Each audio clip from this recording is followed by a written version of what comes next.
எந்த மாவட்டத்தில் எஸ்பி பங்களாவை பார்த்துக் கொண்டு அவர் வேலூர் எஸ்பியா இருந்தார், நான் திருச்சி எஸ்பியா இருந்தேன். ஒரு மாவட்ட எஸ்பி அலுவலகத்தை பார்த்துக் கொண்டு நாட்டுப்புறத்து சிறுவனாக கல்லூரிக்கு சென்றேனோ அதே எஸ்பி பங்களாவிலே அதைவிட பெரிய மாவட்டமான திருச்சி எஸ்பி பங்களாவிலே என்னுடைய ஏழை தாயை அழைத்துக் கொண்டு காவல்துறை அணிவகுப்பு மரியாதையை ஏற்று அந்த மாவட்டத்துக்கே எஸ்பியாக குடிபுகுந்தவன் நான். இத உங்களுக்கு எதுக்கு சொல்றேன் தெரியுமா?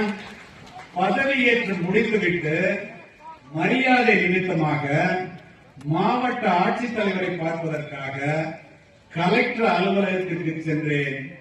நூலகத்திலேயே அதிக நேரம் படித்த என்னுடைய நண்பன் மாவட்ட ஆட்சித்தலைவராக என்னை வரவேற்றார். நான்